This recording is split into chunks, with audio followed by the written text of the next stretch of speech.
नारद जी बोले, हे विधाता, हे तात, हे महाप्राज्ञ, हे विष्णु के प्रिय शिष्य, हे त्रिलोक के पालनकर्ता, आपने महात्मा शंकर की यह विलक्षण कथा सुनाई जिसमें उनके तृतीय नेत्र की अग्नि से कामदेव भस्म हो गए और फिर वह अग्नि समुद्र में समाहित हो गई। अब कृपया बताइए इसके बाद क्या हुआ। इसके पश्चात हिमालय कन्या पार्वती देवी ने क्या किया? वे अपनी दोनों सखियों के साथ कहाँ गईं? हे दयानिधे, अब कृपया यह रहस्य भी विस्तार से सुनाइए।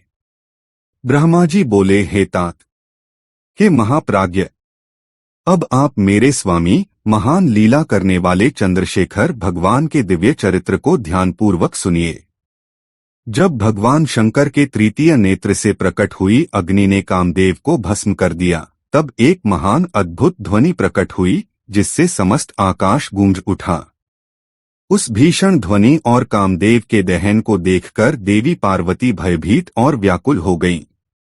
वे अपनी दोनों सखियों के साथ शीघ्र ही अपने महल लौट गईं। इस भयंकर ध्वनि को सुनकर हिमालयराज और उनका संपूर्ण परिवार आश्चर्यचकित हो गया। जब उन्होंने अपनी पुत्री का स्मरण किया तो उनके हृदय में गहरी पीड़ा उत्पन्न हुई। इसी बीच पार्वती भी वहां पहुंच गईं। वे भगवान शंकर के विरह में अत्यंत व्याकुल होकर अश्रुपूर्ण नेत्रों से रो रही थीं। अपनी पुत्री को इस प्रकार व्याकुल देखकर पर्वतराज हिमवान को अत्यधिक शोक हुआ।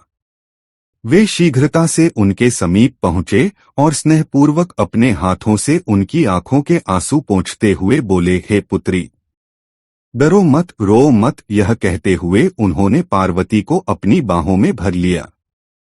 इसके बाद हिमवान ने अपनी अत्यंत दुखी और विकल पुत्री को गोद में उठाया और उसे सांत्वना देते हुए अपने महल ले आए। महादेव जी के अंतर्धान हो जाने और कामदेव के भस्म हो जाने के बाद पार्वती उनके विरह में अत्यंत व्याकुल हो गईं। उन्हें किसी भी प्रकार की शांति नहीं मिल रही थी। जब वे अपने पिता के महल में पहुंचीं और अपनी माता से मिलीं, तो उन्होंने स्वयं को एक नए जीवन की भांति अनुभव किया, मानो उनका एक नया जन्म हुआ हो। पार्वती अपने रूप की निंदा करने लगीं और विलाप करने लगीं, हाय, मैं तो मारी गई। सखियों के बहुत समझाने पर भी गिरिराज कुमारी कुछ भी समझने में असमर्थ थीं। उनका हृदय किसी प्रकार भी शांत नहीं हो रहा था। वे चाहे सो रही हों या जाग रही हों, खा रही हों या पी रही हों, स्नान कर रही हों या विचरण कर रही हों, किसी भी अवस्था में उन्हें किंचित मात्र भी सुख का अनुभव नहीं हो रहा था। वे अपने स्वरूप, जन्म और कर्म को धिक्कारते हुए सदा महादेव जी की प्रत्येक चेष्टा का चिंतन करती रहती थीं। भगवान शिव के विरह में पार्वती मन ही मन अत्यंत क्लेश का अनुभव कर रही थीं। उन्हें कहीं भी सुख की अनुभूति नहीं होती थी और वे निरंतर शिव शिव का जाप किया करती थीं। यद्यपि वे अपने पिता के घर में रह रही थीं, फिर भी उनका चित्त सदैव पिनाकपाणी भगवान शंकर के पास ही स्थित रहता था। वे शोक से इतनी व्याकुल हो जाती थीं कि बार बार मूर्छित हो जाती थीं। शैलराज हिमवान, उनकी पत्नी मेनका तथा उनके पुत्र मैनाक आदि, जो बड़े उदारचित्त थे, सदैव पार्वती को सांत्वना देने का प्रयास करते थे, किंतु वे भगवान शंकर को भूल नहीं सकीं। हे बुद्धिमान देवर्षे, इसी बीच एक दिन देवराज इंद्र की प्रेरणा से आप अपने इच्छानुसार भ्रमण करते हुए हिमालय पर्वत पर पहुंचे। महात्मा हिमवान ने आपका आदरपूर्वक सत्कार किया। इसके बाद पर्वतराज हिमवान ने आपको अपनी पुत्री के चरित्र का विस्तार से वर्णन किया, कैसे उन्होंने महादेव जी की सेवा की और कैसे भगवान शंकर के द्वारा कामदेव का दहन हुआ। हे मुनिवर, यह सब सुनने के पश्चात आपने हिमवान से कहा, हे शैलेश्वर, भगवान शिव का भजन कीजिए। इसके बाद उनसे विदा लेकर आप उठे और मन ही मन शिव का स्मरण करते हुए शैलराज के महल को छोड़कर शीघ्र ही एकांत में देवी काली के पास पहुंचे। हे मुनिश्रेष्ठ, आप लोकोपकारी, ज्ञानी तथा भगवान शिव के परम भक्त हैं, ज्ञानियों में श्रेष्ठ हैं।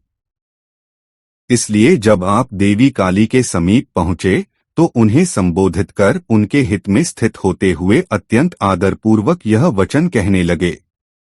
नारद जी बोले, हे काली, मेरी बात ध्यान से सुनो।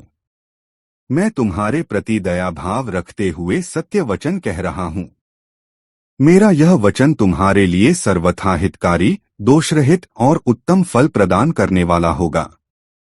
तुमने यहाँ महादेव जी की सेवा अवश्य की थी, किंतु वह तपस्या से रहित और गर्वयुक्त थी।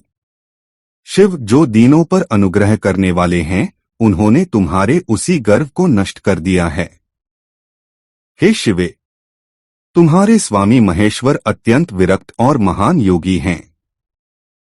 वे भक्तों पर कृपा करने वाले हैं, इसीलिए उन्होंने कामदेव को भस्म कर दिया, लेकिन तुम्हें सकुशल छोड़ दिया। इसलिए अब तुम उत्तम तपस्या में प्रवृत्त होकर लंबे समय तक महेश्वर की आराधना करो।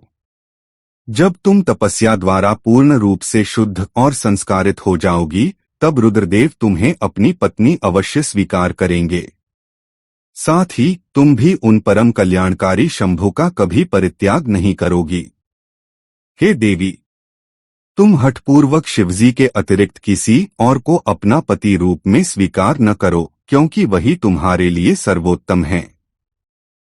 ब्रह्मा जी बोले, हे मुनिश्रेष्ठ, आपकी यह बात सुनकर गिरिराज कुमारी काली कुछ गहरी सांसें लेते हुए हाथ जोड़कर अत्यंत प्रसन्नता के साथ कहने लगी। पार्वती बोली, हे सर्वज्ञ, हे जगत के उपकारी प्रभु, हे मुने, रुद्रदेव की आराधना के लिए मुझे किसी उपयुक्त मंत्र का उपदेश दीजिए, क्योंकि मैंने सुना है कि बिना सद्गुरु के कोई भी साधना सफल नहीं होती। यही सनातन श्रुति वेदों की वाणी भी कहती है। इसलिए कृपा कर मुझे शिव आराधना के लिए उचित मंत्र प्रदान करें। ब्रह्मा जी बोले, हे नारद, पार्वती का यह निवेदन सुनकर आपने विधिपूर्वक उन्हें पंचाक्षर मंत्र नमः शिवाय का उपदेश दिया। हे मुने, मंत्र के प्रति उनकी श्रद्धा दृढ़ करने के लिए आपने उसके महान प्रभाव को भी बताया और कहा। नारद जी बोले, हे देवी, अब इस मंत्र के अत्यंत अद्भुत प्रभाव को ध्यानपूर्वक सुनो। इस मंत्र को केवल सुनने मात्र से ही भगवान शंकर परम प्रसन्न हो जाते हैं। यह मंत्र समस्त मंत्रों का राजा है। यह मनोवांछित फल प्रदान करने वाला, शिव को अत्यंत प्रिय और साधक को भोग तथा मोक्ष दोनों देने वाला है। नारद जी बोले, हे सौभाग्यशालिनी, यदि तुम इस मंत्र का विधिपूर्वक जप करोगी तो भगवान शिव, जिन्हें तुम आराधना के द्वारा प्रसन्न करना चाहती हो, अत्यंत शीघ्र ही तुम्हारी आंखों के सामने प्रकट हो जाएंगे। हे शिवे, तुम नियमों का दृढ़ता से पालन करते हुए और महादेव के दिव्य स्वरूप का चिंतन करते हुए पंचाक्षर मंत्र का जप करो। इससे भगवान शिव शीघ्र ही प्रसन्न होंगे और तुम्हें दर्शन देंगे। हे साध्वी, इस प्रकार तुम कठोर तपस्या करो, क्योंकि तपस्या ही वह साधन है जिससे महेश्वर को वश में किया जा सकता है। तपस्या से ही सभी को इच्छित फल की प्राप्ति होती है, अन्यथा नहीं। ब्रह्मा जी बोले, हे नारद, इस प्रकार काली को उपदेश देकर आप, जो भगवान शिव के परम प्रिय भक्त हैं, इच्छानुसार विचरण करने वाले हैं और सदा देवताओं के हित में तत्पर रहते हैं, स्वर्गलोक को प्रस्थान कर गए। हे नारद, जब पार्वती ने आपका यह दिव्य वचन सुना तो वे अत्यंत प्रसन्न हुई, क्योंकि उन्हें परम श्रेष्ठ पंचाक्षर मंत्रराज की प्राप्ति हो गई थी।